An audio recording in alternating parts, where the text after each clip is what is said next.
Yeah. Hi, everyone. Welcome to the Resolve and ASRM Advocacy Training. This training is good for all new advocates. So if you've never attended a Resolve ASRM Advocacy Day, this is for you. If you've attended, but maybe you need a little bit of a refresher, this is also a perfect webinar for you. We're going to walk you through the issues, things to remember, as well as how to create your elevator pitch and some other important details for Advocacy Day. So let's start with who's joining us tonight.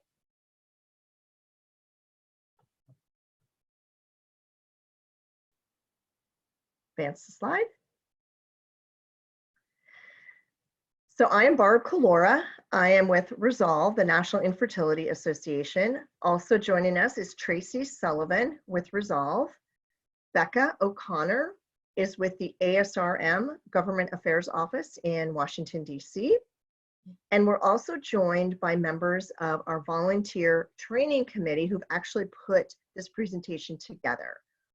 Angie Bergman, who is from Ohio, and many of you know. Meredith Nuss is from Pennsylvania, Heather Dennison from California, and Jessie Feist, who is co-chair of our Advocacy Day with Joe Cody. And she probably won't be joining us tonight, but she has been very involved, obviously in Advocacy Day, but also the marketing committee and social media, and is helping out tonight as well. Next slide, please. So the purpose of tonight's webinar, we're gonna just kind of walk you through what's Advocacy Day. We're gonna talk about our specific issues that we'll be talking about on Advocacy Day, the legislative bills and issues that we care about, and what you will be doing and talking about on those calls with your legislators. We're gonna walk you through some sort of Civics 101, talking about your members of Congress, how the legislative process works. We're gonna get you really prepared tonight as you think about how you share your story and what you talk about in those meetings. We'll talk about how to maximize social media that will really help amplify our voice this year. And then we have a lot of resources that we put together so that you're fully prepared between now and May 20th. And then we'll close up with just some final thoughts. So let's jump in to our webinar, and I'm going to turn it over to Angie. Thanks, Barb. So we want to start with, what is Advocacy Day?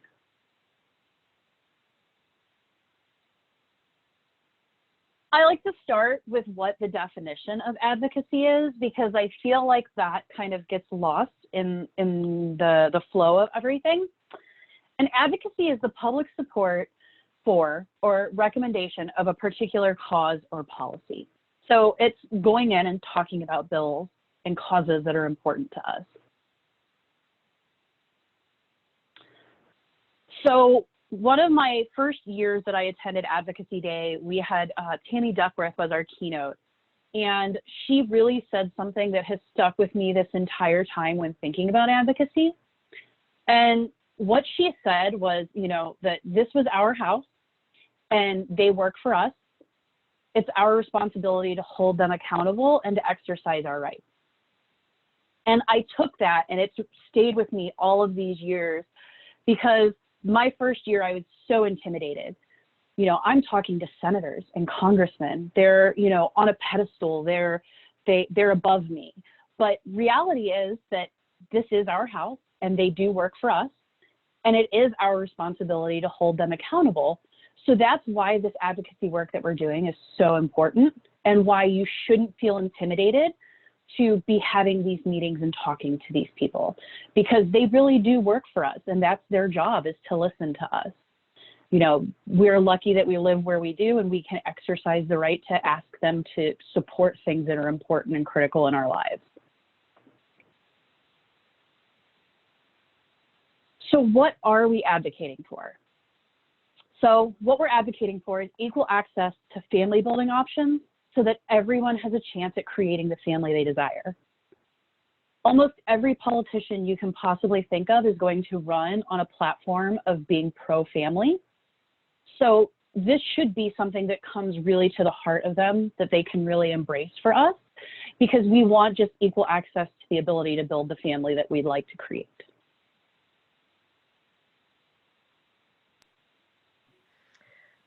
Thank you so much, Angie. That was great. All right, I'm going to talk you through the specific bills that you're going to be advocating for on May 20th.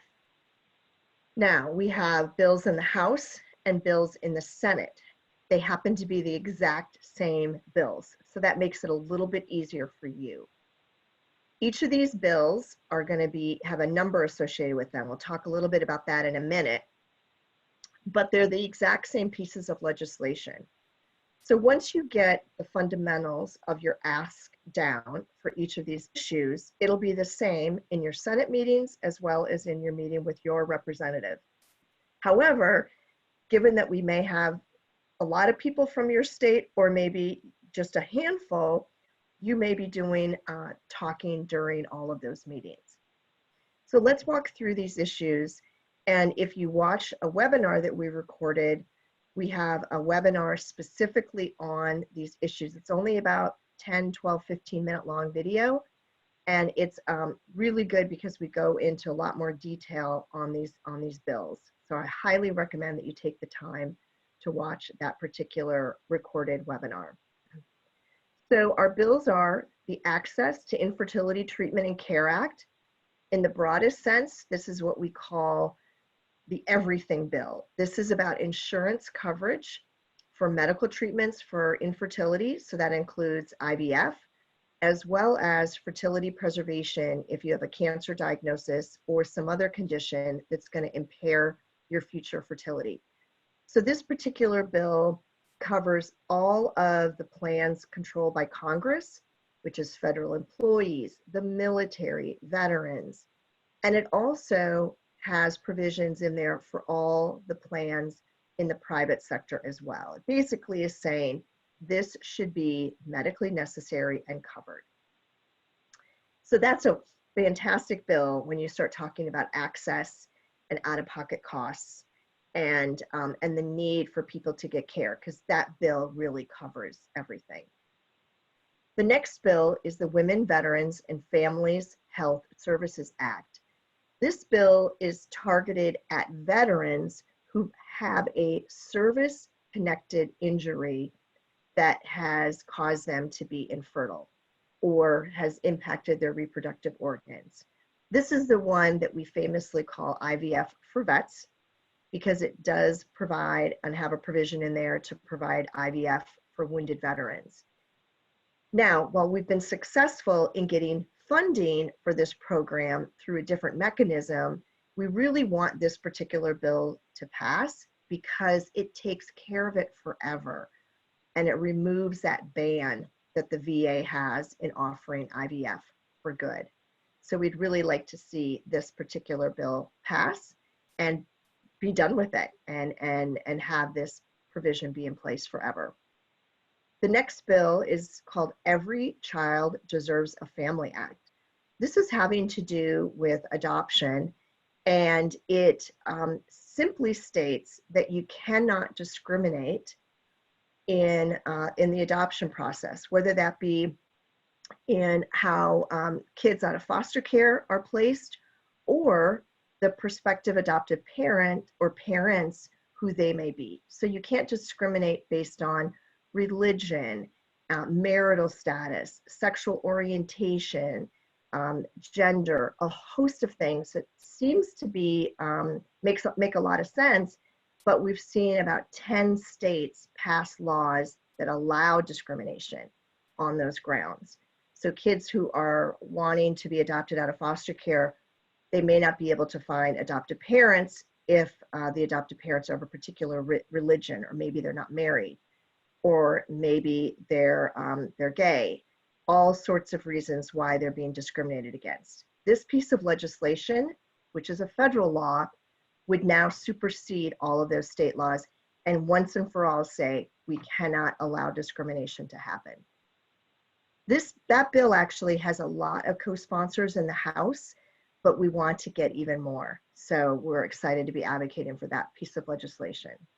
We're also going to be advocating for the Adoption Tax Credit Refundability Act.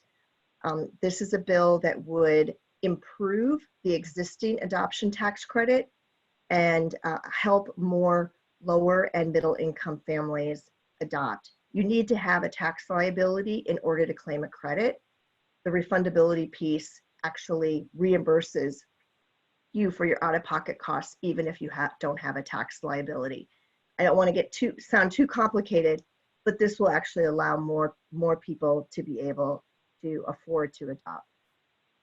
We're also going to be advocating for PCOS Awareness Month. This isn't necessarily a bill, it's a resolution, and it's a nice way for the House of Representatives and for the US Senate to show they care about women's health and issues by stating that September is PCOS Awareness Month. So we're certainly going to be advocating for that. That's an easy ask and should be easy for people to sign on to. And then the last thing is related to medical research funding at the National Institutes of Health. And on Advocacy Day on May 20th, you'll be asking for a certain dollar amount that will be advocated to a particular institute at the NIH that does most of the infertility, women's health research that our federal government's involved in. So we certainly want to push for that and advocate for that as well. So there's 6 issues that we're going to be advocating for in all of our meetings. So there's plenty of opportunity for different people to have a chance to talk. We're even going to give you a handout that walks through all these issues and has some key points. And the person on the other end of the phone in the congressional office will also have a handout that we'll be sending them in advance. So they'll have an opportunity to get even some more detail on that handout, and they'll know who to contact if they want to support this legislation. So we're going to share about these bills, and then we have a specific ask. You could go to the next slide. Your ask is after you tell them about this legislation and why this is so important for our community, you'll specifically be asking them to co-sponsor and support the pieces of legislation. So you're going to co-sponsor the Access to Infertility and Treatment Act, co-sponsor the Women Vets Bill, co-sponsor Every Child Deserves a Family, co-sponsor the Adoption Tax Credit Refundability Act, support the appropriation for the medical research amount that we're going to have for them, and also to co-sponsor the PCOS Awareness Month resolution. That's what you're asking them to do. As we say in the world of sales, you want to close the deal. Closing the deal is making this ask and then being quiet and waiting for the person on the other end of the phone or through the video conference to tell you what they think. Now, some of you may be talking to staffers and some of you may be talking to actual members of the House of Representatives. Who knows, maybe even a senator. But it's okay for you to make these asks. Angie has already told you this is your house and they work for you. So you want to close the deal and then you want to wait and see what the answer is. All right, that's it. I'm going to turn it now over to Meredith Nuss to walk us through some more fundamentals. Thank you. All right, if we could flip over to the next slide, please. All right, Congress is made up of 2 chambers, the House of Representatives and the Senate. The House of Representatives is made up of 435 representatives from all 50 states. The number of representatives from each state is in proportion to the state's population. Each representative is elected for a 2-year term.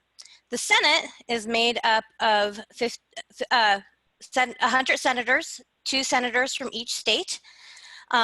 Each senator is elected for a 6-year term. The terms are staggered, so 1/3 of the seats is up for election every 2 years. This year, we are meeting with the 116th Congress, this term runs from January 3rd, 2019 to January 3rd, 2021. Each one of us has 1 representative in the House of Representatives and 2 senators. In order to find the name of your representatives, it's very easy. You just want to go to the website that's listed on this slide, whoismyrepresentative.com. It is very easy to use. You can either type in your zip code, search by state, or you can select search all members and you'll see every member of Congress. Once you enter in your zip code, you're going to see a list of your representative and your senators. Sometimes, like me, you may have 2 representatives come up based on your zip code. So from there, if you click on the representative, you're going to see an option for a district map. You just have to click on that link and it's going to show you a map of the district and you can figure out which representative is yours from there. When you get to the page which lists your representative and your senators, you just have to click on the representative or senator's name, and it's going to bring up a page that lists the district map, their phone number, their address, and their website. The websites give you a lot of really great information. I strongly recommend that you read through the websites and really get to know your representative and your senators. Explore the legislation they've supported, read their biographies, learn where they stand on the issues, and you can also find out what committees they're on. The one thing that I found is each person has their website set up a little bit differently, so you may have to search a little bit to find out what committee that they're on, but you'll be able to find it pretty easily once you start digging through their website. But it really has a lot of really great information. You can go to the next slide, please. Congressional committees. A congressional committee is a legislative suborganization that handles specific duties of Congress. Membership of the committees allows for each member to develop a specialized knowledge of matters to give matters better attention and have a better focus when they're looking at upcoming legislation. The House has 20 standing committees and the Senate has 16 standing committees. These standing committees are permanent panels that are in the rules of the House and the Senate. There are other select and special committees that get established as needed. The committees act as little legislators. Bills begin their lives in these committees. A representative sponsors a bill and it's assigned to a committee for study. The committee then gets comments on the bill, they hold hearings, they work to perfect the bill and make any necessary amendments. And once the language of the bill is agreed upon, the bill is sent to the full House or the full Senate for debate and a vote. Next slide, please. And then this just lists the key committees that Resolve focuses on. These are the committees that have focused on the legislation that we're advocating for this year. And it's important to know that if your representative or senator is a member of these committees, it'll be helpful when discussing matters further with them. Thanks so much.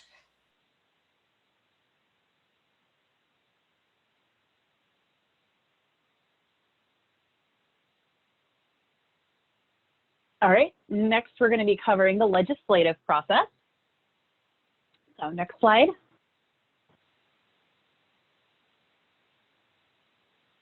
So each of the 2 sides of Congress operate separately as the bills are introduced by individual or multiple members of each of the 2 bodies. As Barb went over with everybody, as you saw, there are corresponding bills on each side. So the person or persons that introduce a bill are called the sponsors. So when you're doing research on these bills, you can see who originally introduced these bills and see them mentioned as their sponsors. What we're asking for is for your representatives to co-sponsor these bills. So one thing to keep in mind when you're discussing the bills with in your prospective meetings is making sure that you watch how the bill is designated. So House bills are designated by the letters HR before the number. And if you go to the next slide here, the Senate bills are designated by the letter S before their bill number. So you're going to have HR and then the numbers corresponding to the bill, or S and then the numbers corresponding to the bill. So if you're speaking with a senator, you want to make sure that you use the S number. And if you're speaking to your congressman or congresswoman, make sure that you use the HR numbered bill. So Another thing to keep in mind and why it's important to have clarity on that is because a member of the House of Representatives does not have a say on the Senate bills and vice versa. Senators do not have a vote on House bills. So paying attention to that letter designation is a key part of the ask because you want to make sure that you give them the correct number to ask for their support for that legislation.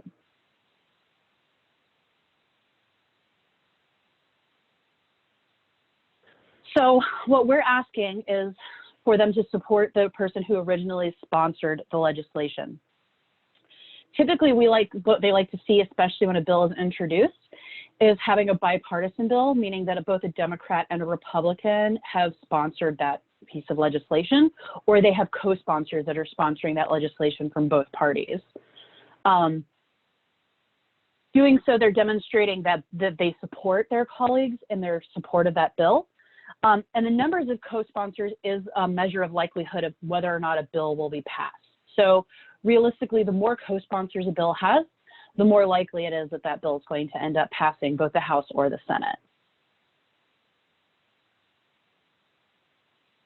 And I'm going to turn it now over to Heather, and she is going to talk about elevator pitches.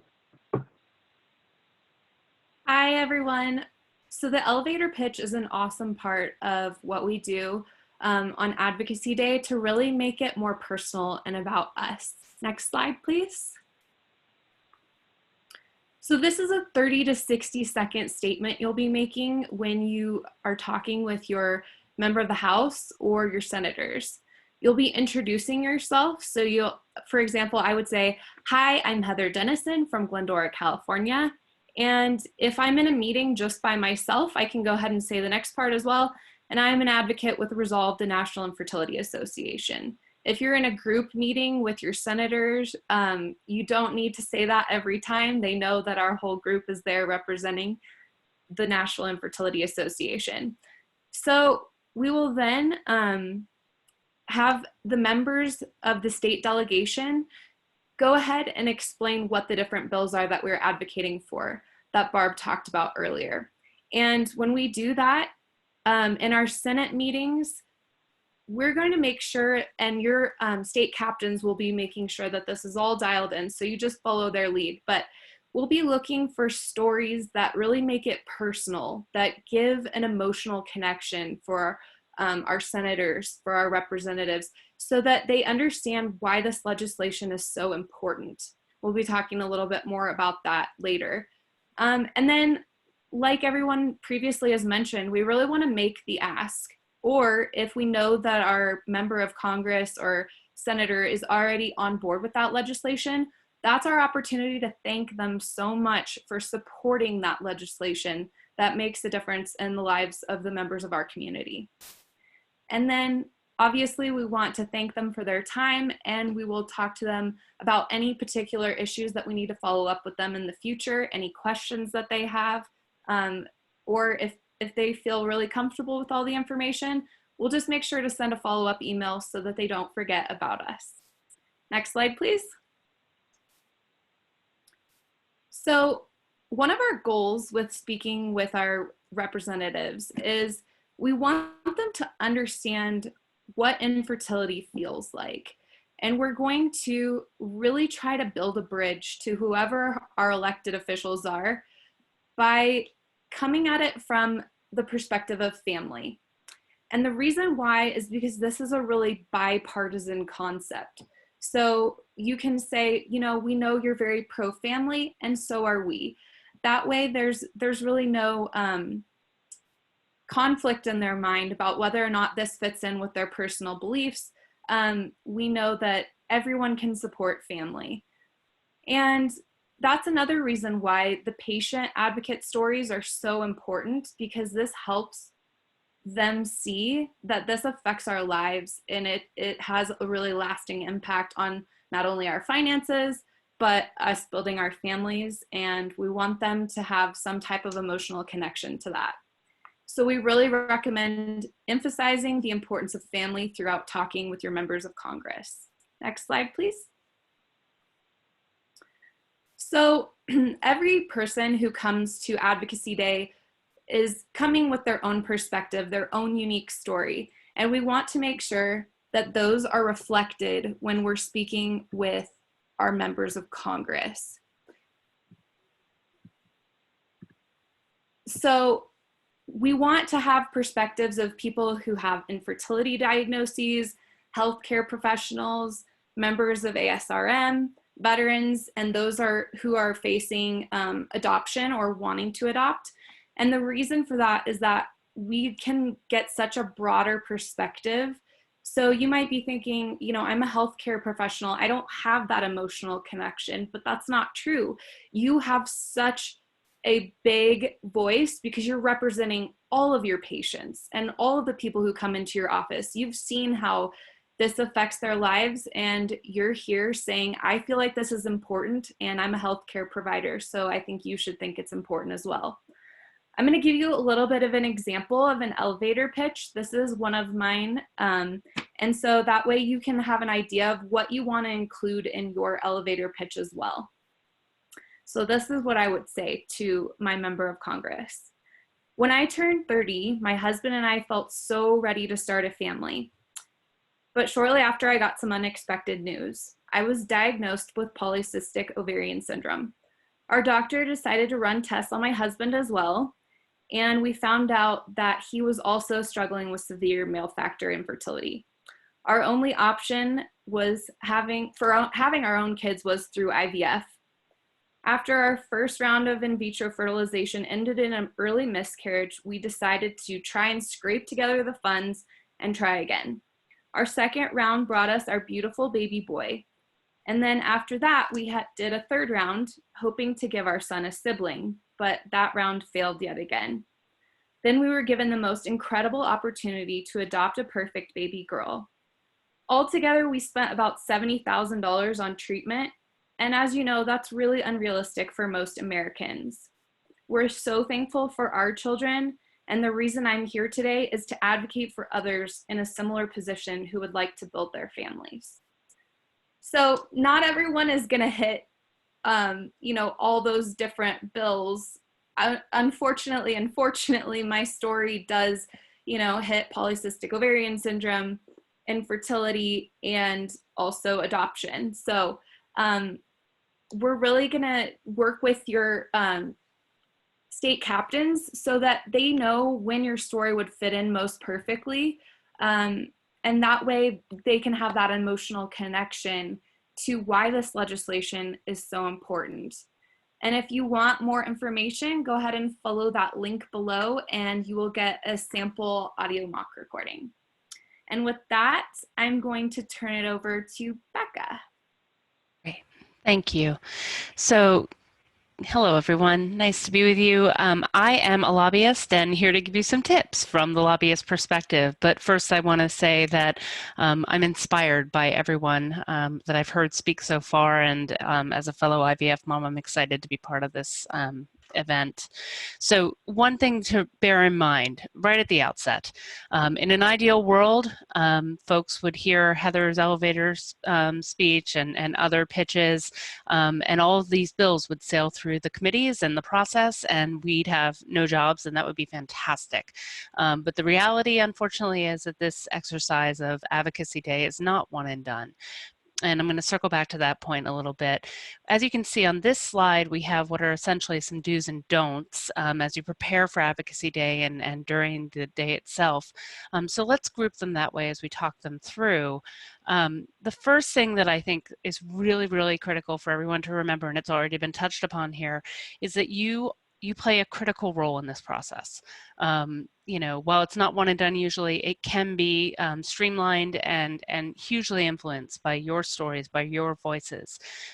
As a lobbyist, one of the top things that I know is that I could talk for 10 days and not get anywhere, whereas a constituent, somebody with a personal story, somebody willing to invest the time and energy to come and share why something is important to them on a human level and put a human story behind a piece of paper that's sitting before a lawmaker, can make all the difference. So So please feel empowered as you step into these conversations, because you should. As was said at the outset, this is your house. So I guess my first don't is, don't be so intimidated or nervous about this that you forget that you're talking to people, and you're talking to people who may or may not have experience with these issues, and who, one way or the other, owe it to you to listen and need to be educated by you about these things. One of the things, just to build on that, that I like to use as an elevator speech, so just adding to what Heather said, let's say you're talking to someone and you don't feel like you're getting somewhere with them, you can say, and I don't mean this in a combative way, but do you know somebody who's experienced infertility? And if they say no, one thing you can say back is, you do now, and I'm your constituent, and then launch from there. So again, just remember that your role is key here. And particularly on this first virtual advocacy day of ours, do expect the unexpected.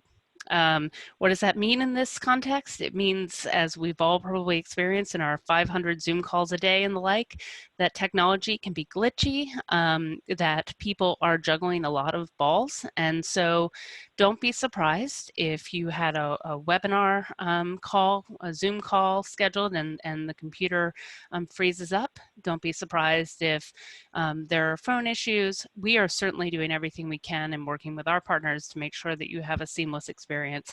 But don't be thrown if there is something that comes up. I know we'll talk about it later, but you will have access to help numbers and all of the resources you need to have success. One thing that you can and should do, anticipating that there might be these glitches, is print the materials that we're sending to you ahead of time. Have them with you. That way, let's say the printer decides that it's done with you for the day, you're not worried about that on the 20th. You've already thought about it in anticipation of Advocacy Day, and you're ready to go. Your talking points are ready. You definitely do also want to plan on saying one thing as often as you like, and that's thank you.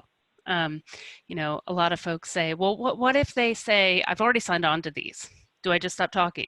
Well, no, the first thing you say is, thank you so much for your support. And it's actually something that they don't hear enough, quite frankly, in the halls of Congress these days. So I know it can go a long way. But also thank them if they haven't signed on to something, for their time, for their attentiveness, and for any actions that they have taken or that you hope they will take. Say, thank you so much for your time. I look forward to seeing you vote in favor of this legislation. Don't be afraid of sharing your story. Again, don't be afraid of not sharing your story. That's something I think is important to know. This is something where if it's your first advocacy day and you're not there yet and you're not ready to overshare or jump in and explain a technical piece of legislation, know that you're in good hands with your state captains and with the others on these calls. Just being there is enough, frankly. Of course, we want you to have a voice and a role, but I want you all to recognize that we really are glad you're with us, no matter how little you care to choose to speak on these calls. There are other ways to get in touch with your members of Congress in follow-up. Again, not one and done. So it may be that you send an email where you share more of your story and say, I didn't speak as much on the call, but this is still important to me. Be sure to stay away, I know we've touched on this lightly, from the partisan politics. Certainly there are plenty of lightning rods to go around on Capitol Hill right now. This is not one of them. Everyone is pro-family. That's what we're here to communicate. So stick to your guns and know that as long as you don't engage in any sort of back and forth on politics, you shouldn't expect that from the member or the staff member with whom you're speaking. Do allow time. I know calls can be difficult at best to have a lot of people trying to play a role. Again, your state captains have a plan for that. Pay attention to their advice and suggestions as to whom speaks when. But be sure that you're allowing time for questions to be asked, because the final note about what you should be doing is to keep track of what's said. It doesn't mean that you have to have an encyclopedic understanding of all of their questions. It's particularly technical questions they may have. Well, what happened when we did this last year? If you don't know the answer, it's fine. It's absolutely fine and even normal for someone who doesn't spend their days doing what we do every day as lobbyists, to say, you know, that's a great question. I'm not sure, but I'm glad to get back to you about that. And then somebody will. Just make sure that, you know, if you have a chance to jot down notes, keep a piece of paper with you, make sure you're in a comfortable space ahead of time to do so, because again, going back to that first point, we need to do some follow-up here. So if we know, for instance, that they ask questions about the IVF for vets bill, and there's something specific that we can be sending them, like a fact sheet, that's great for us to know. And that's it for me. I'll turn it over.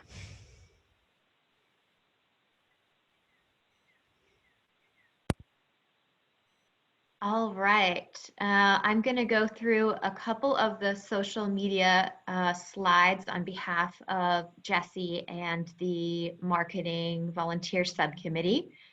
So leading up to Advocacy Day, we would love your help on promoting Advocacy Day. We're still missing a couple of states.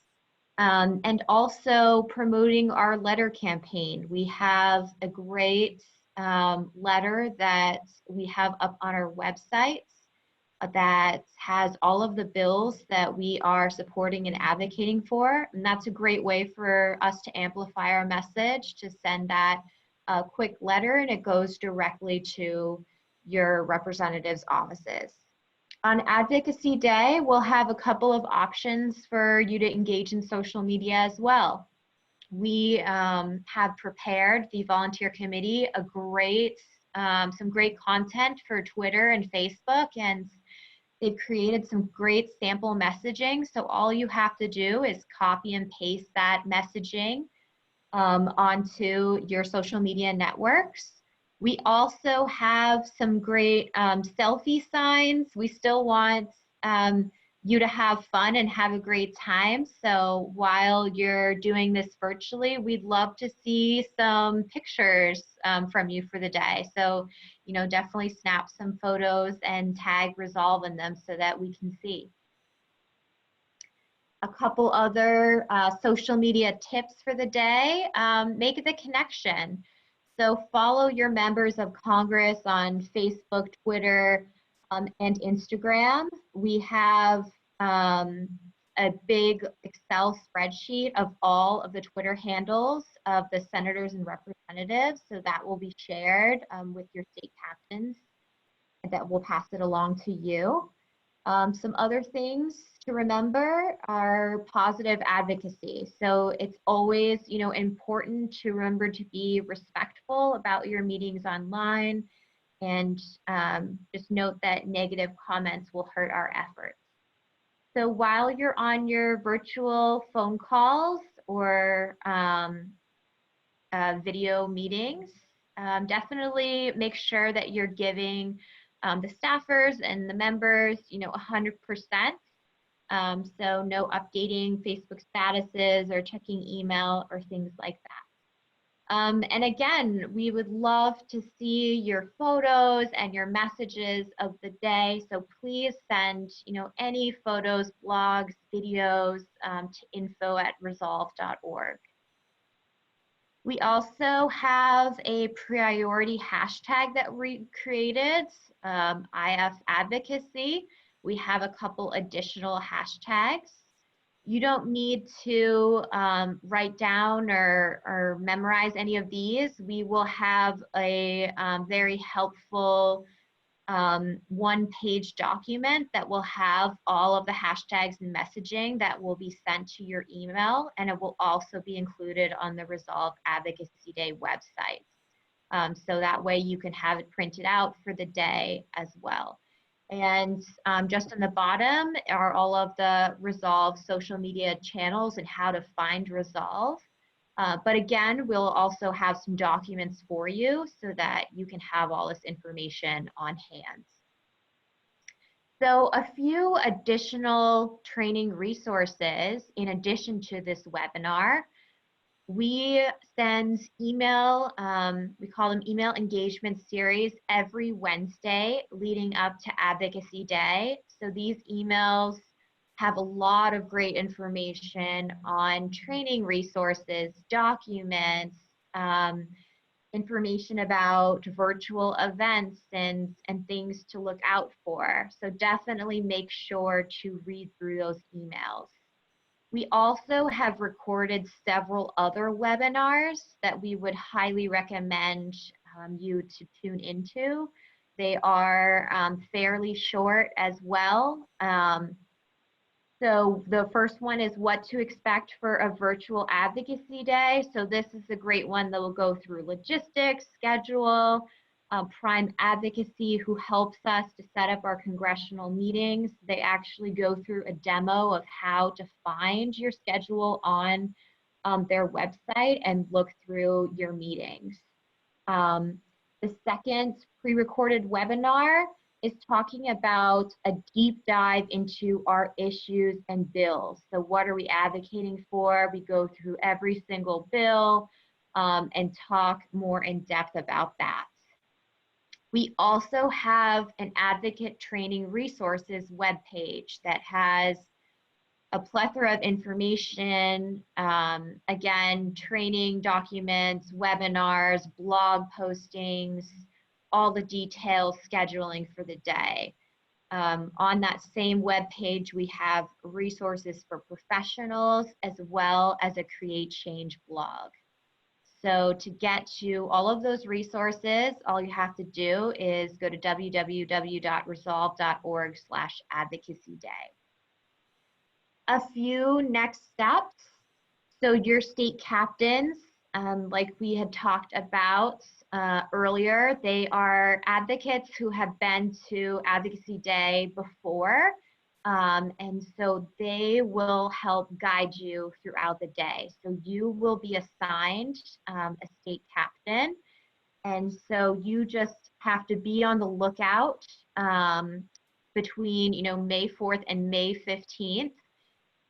They will be emailing you shortly to set up a time to have a practice meeting. So everyone who registered in your state or area, regional area, can get together, talk through your points, as Heather talked about, really figure out what bills you're going to talk about and your elevator pitches. We just want to reiterate to watch the What to Expect Virtual Advocacy webinar. That's the pre-recorded webinar that we just talked about. A few virtual events. There's a patient virtual meetup happening Monday, May 11th at 7 p.m. This is time zone specific, so 7 p.m. in your time zone. There's going to be an invitation sent out to everyone that is a confirmed registrant, and it will also be included in the weekly email engagement series. We're going to be hosting something called a CRAM session. It's going to be a live questions and answers session happening Tuesday, May 19th at 7:30 p.m. Eastern Standard Time. This is a great opportunity. It's the day before Advocacy Day to hop on. Everyone on this call from the training committee is going to be on, and this will give you the opportunity to ask any last minute questions that you have, to get some last minute, advice and support. So I would highly recommend people to join in and tune in on that. You can also contact Advocacy Day at resolve.org for any questions at all. And last but not least, if you need to cancel for any reason, please let us know as soon as possible. You can also email us at advocacyday@resolve.org, as we are currently, setting up, and scheduling meetings. It's really important to know if someone isn't able to make it anymore. A few reminders. So Resolve has partnered up with GiveBee, which is a very helpful text alert system. So you have to, you can opt into this, and we will have emails coming up about how you can do that. And it's also time zone specific. So you can plug in, if you're from California, you won't be getting messages at 5 a.m. You'll be getting them at the appropriate time. But throughout the day, we're going to be having some really exciting, inspirational videos from members of Congress and some other, individuals from the community. And yeah, it'll be a great opportunity for that. And some of the text alerts will just have essential and helpful information. Another reminder is to make sure to check in with your state captains either through text or email by 9 a.m. your time zone on Advocacy Day, May 20th. We also encourage you to check your schedule through the Prime Advocacy Day website. Remember to check it. You can check it now, of course, but remember to check it the night before, as times may have fluctuated or changed. And one thing to note is that all of the meeting times in the Prime Advocacy app are listed in Eastern time zone. We have worked with Prime Advocacy and they have made sure that, again, anyone who's in a different time zone isn't having meetings at 6 a.m. or 7 a.m. People will have meetings in their own time zone at the earliest 10 a.m. But just to note that the time that is shown on that schedule will be in Eastern time zone, not in the time zone if you're in another time zone than that. Lastly, we will be hosting debrief happy hour Zoom meetings that will also be time zone specific after your meetings from 4:30 to 6 p.m. So this is a great opportunity to join in on those meetings, happy hour, to meet people from your state or your region and really just share about how your experiences were for the day, share photos, get to know other people. So we really hope that you join into, these different opportunities that we have. Wow. Thank you so much, Tracy and Heather, Meredith, Angie, and Becca. You guys just provided amazing, comprehensive information, and I too am in awe of all of our amazing volunteers. Tracy, I have to chuckle listening to you talk about all the different time zones. I feel like we need like a big clock somewhere and trying to keep it all straight, or we'll have like 4 clocks on the wall of our homes as we try and keep this all straight. I do also want to thank our sponsors and of course ASRM for partnering with Resolve on this very important day. Our sponsors are really excited. We've had a call with them recently and they are thrilled to be a part of this really historic event. And I also want to tell you that we've been in touch with our champions on the Hill in Congress, and they are so excited for our Advocacy Day. These are tough times, and a lot of people have canceled their fly-ins and their advocacy days in Washington. And honestly, for most of these issues, we are the only group that's either advocating for them or we're the largest group advocating for them. So our voice is going to be so important to so many people. So I can't thank you enough for participating in Advocacy Day on May 20th. I know we've thrown a lot of information at you, but I want to give you my last bit of advice, and I'm going to ask all of our speakers to give you their last bit of advice. So I'm going to go ahead and start. And my takeaway, my little nugget of information is to print out all the handouts that you get from Tracy. And that way you're not worried about finding them and looking for them online on May 20th. So print them out. All right, Becca, what's your piece of advice? What's your little nugget you want to share? My advice is to have a glass of water or whatever your drink of choice is nearby before you sit down for these calls. Because I don't know about other people, but I've discovered that my mouth dries up when I'm having a lot of them. So get your talkers ready and get some water. Awesome. Awesome. Heather, do you want to share your bit of advice, takeaway? Absolutely. The first year I went to Advocacy Day on the Hill, I remember sitting down in a meeting with one of my senators, and I became so overwhelmed with emotion when sharing my story that I could not stop crying. And I felt so silly. And so as I've gone back for different advocacy days and I've had more practice sharing my elevator pitch, it still is coming from an emotional place, but it's not so close to the surface. And emotion is okay. It shows our representatives, our senators, that we care. But if you're one of those people like I was, that is going to feel really thrown off by, you know, having tears leak out of your eyes, running your makeup or whatever, you know, it's good to practice and to really have it, you know, so that it almost seems like just rehearsed to you and it's not so emotional and fresh. Well, emotion is good, and I'm sure you made it a tremendous impact on that office, Heather, but thank you for sharing. Meredith, do you have a piece of advice, a little gem that people can take away? I would say just relax and remember to speak with your heart and let your passion for this subject show. We're here for a reason, and just, you know, let that be your guide. Fabulous. Angie, any advice? My biggest piece of advice is to recognize that they're actually really excited to talk to us because we're not lobbyists.